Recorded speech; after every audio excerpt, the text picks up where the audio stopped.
So what's the difference between a GoPro Hero 7 and a GoPro Hero 9? And is it worth upgrading for underwater shots?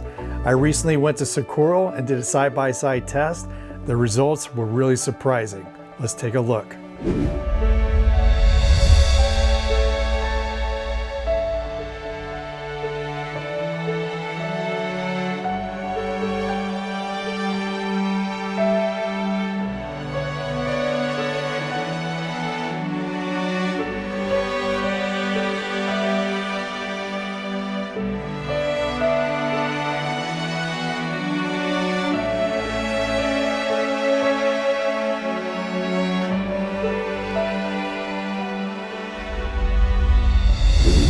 My name is Todd Kortte. I'm an underwater videographer. I teach underwater GoPro video at Blue Water University.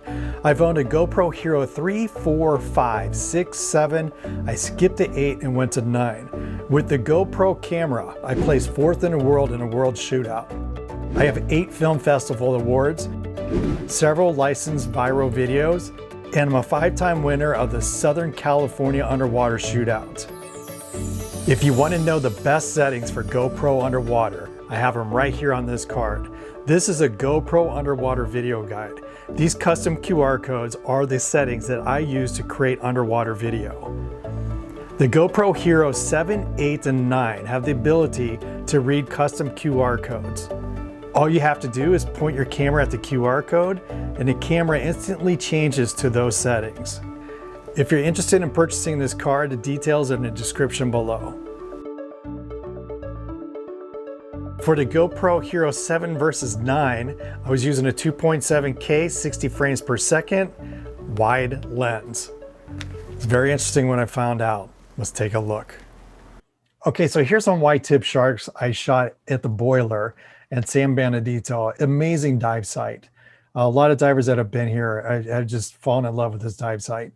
So I have the Hero 9, Hero 7 right next to each other, and I want to show you the biggest difference is in the image quality is the optical distortion along the outside edge. The GoPros always had a fisheye lens. This is a wide lens, so it's 2.7K 60 frames per second. The wide lens puts a lot of distance in your shot. There's a lot of distortion around the outside, and you can see that in the Hero 7. Let me grab a pen. You can see there's a lot of distance in the shot. So the sharks are pushed back really far, and the Hero 9, that distance is a lot shorter and the image is more flat. And Hero 7, you have that lot of distance in that lens. And a lot of that distance also puts your subject really far away, which in its Hero 9, you can see the sharks are a lot closer than they are in Hero 7. Now also pay attention to the optical distortion on the outside in the Hero 7. I'm going to play this video and you can watch as we go along. In Hero 9, there is no optical distortion. It's more of a straight shot. There's a lot better quality around the edges, where normally on the GoPros, you get this really horrible, blurry outside edge. You just kind of focus more towards the middle of the shot. So let me clear this and play the video and watch what I was just showing you on the outside of the Hero 7. You can see right in here, there's going to be some optical distortion. It's more obvious on the left side than it is on the right. And see how far away the sharks look in the Hero 7 compared to the Hero 9? That distance is a lot shorter in the 9. And these are both wide lenses.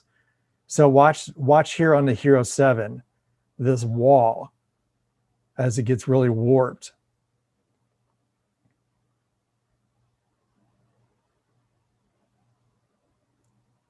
So now I'm going to go in full frame here so that you can get a better look.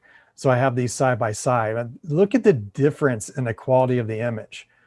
See how stretched out all this is? So this is the middle of the frame right here. And this is that outside that I'm talking about. And the same with the GoPro Hero 9. That's the middle of the image.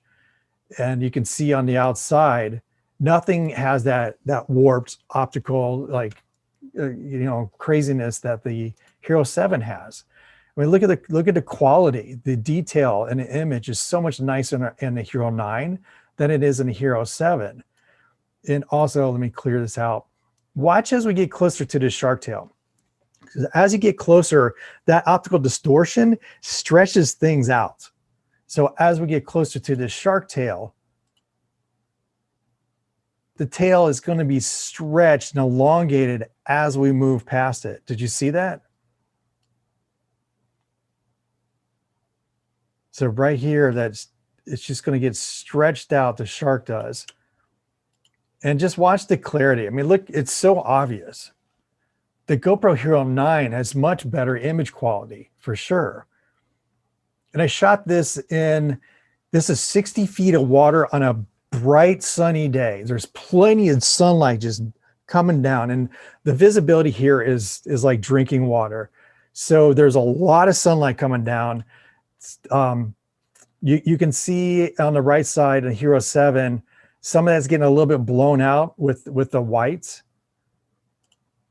And that's just because of the sun and such powerful ambient light, which is very unusual at this depth. Usually at 60 feet, you don't even have red. And I remember after I shot this, I brought up my QR code, my GoPro underwater video guide, and you can see there's still some red shown. Like this is the card with all the colors. And as you go down in depth, you lose red right away. Red normally doesn't make it past like 20, 30 feet.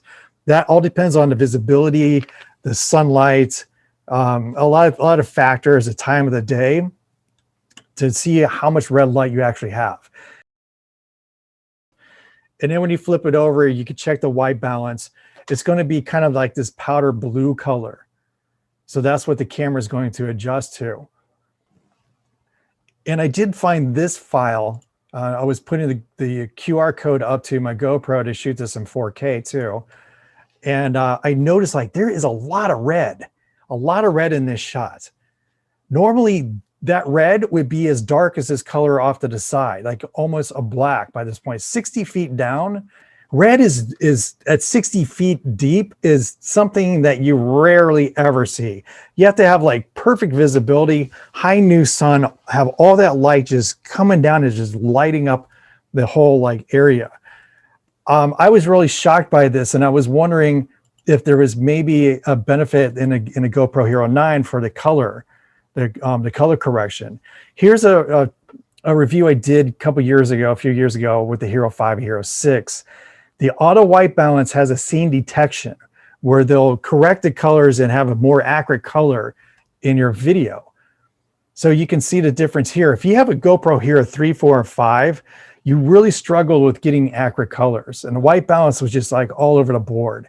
The Hero 6 on, these colors are a lot more accurate for underwater use. Okay, so here's the scopes on the shark shot we were just looking at. If you really want to get technical with the RGB values, you can see the amount of red, green, and blue in these scopes. They're shooting very similar. The Hero9, I think, is a little bit better with those really white areas that are getting blown out in the Hero7. So there's advantage to the Hero9 on the colors that it's recording. This is the GoPro color too. So a lot of us are going to shoot fish closer to the reef, and that's where this distortion is really going to matter in your shots. If you're just watching the Hero7, you might think, this is a great video. There's really nothing wrong with it. But compared to the Hero9 right next to it, you can again see that there's a lot more distance in that shot on Hero7, and there's a lot of distortion on the edge. If I go in closer again, like I did with the sharks, you can get a better idea, and you can see this a little bit more clearly. There's still in the Hero7, you can see along this side here, there's that kind of a stretched out distortion. The quality of fish is not as good, even though there's picking up a little bit of blue in the white line on this barberfish. These are barberfish. They pick parasites off of sharks. It's a cleaning station where sharks and giant manta rays show up. So these barberfish in the rocks, you can see again, I mean, look at this fish. See that blue that showed up on the white line? So the 7 threw that in there. There's a lot of like blurriness and distortion. Again, this is the outside edge of the shot. And the quality of the image just isn't there like it is in a GoPro Hero 9. So the close-up shots, you're going to notice this. For big animal life, you're not really going to notice a difference like you would if you're up close. The manta ray in the Hero 9 is closer to us in our shot. You can also crop in on a GoPro Hero 7. So if you still have your 70, you're not sure if you want to jump to the 9, then maybe you can wait. As you get closer to these bigger animals, you can see right there. Watch this cephalic fin. The cephalic fins are the fins on the front of the manta. But up here on the right-hand side where the Hero 7 is, as the manta moves across, you get that like stretched out distortion in the animal, where in the Hero 9, you don't have that. A lot of people aren't going to notice this in a video, but if you want to get down to like the technical parts and what camera is better, which lens is better, and what results you're going to get in a better image underwater, it's clearly going to the Hero 9. So you can see the details and the quality is really nice.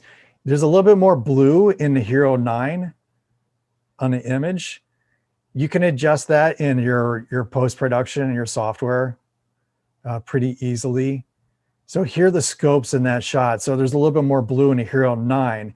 You can see in the Hero 7, the greens, the green values is what's causing the less blue in the shot. You can pull that green out and you can pull in the blue and get results like the Hero 9 in your editing if you want to. But this is just straight out, no color correction. This is the GoPro color profile on your camera, which works really great underwater. Use the GoPro color, not flat, so you don't have to do any color correction. So if you have the Hero 7, do you upgrade to the Hero 9? Because of the optical distortion, flatter image, and better quality, yes, I would upgrade. There's also a bigger sensor, a bigger battery, and a lot more options, especially hindsight. That's one to check out. I got more reviews on the way. Please like, subscribe, and share if you can. It really helps out the channel. Again, I'm Todd Kortte. Go out, happy diving, and get some good shots.